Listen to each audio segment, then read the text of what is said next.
আসসালামু আলাইকুম বন্ধুরা, কেমন আছেন সবাই? আশা করি সকলেই খুব ভালো আছে। আলহামদুলিল্লাহ, আমরাও খুব ভালো আছি।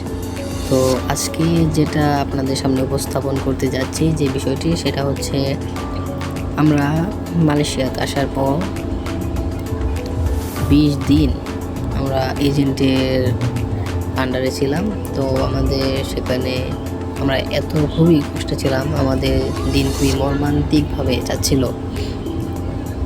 তো তো যাই হোক, আমরা মালয়েশিয়া আসার পর অনেক স্ট্রাগল করেছি, আমাদের অনেক স্ট্রাগলের সম্মুখীন হতে হয়েছে। তো এসব অন্য কোনো ভিডিওতে আমরা বর্ণনা করব। তো আজকে যে বিষয়টা আপনাদের সামনে উপস্থাপন করছি সেটা হচ্ছে আমাদের যে থাকার জন্য রুমটা দিয়েছে সেটাকে আমরা সাজানোর জন্য আমরা খুবই চেষ্টা করে যাচ্ছি এবং আশা করি আমাদের চেষ্টার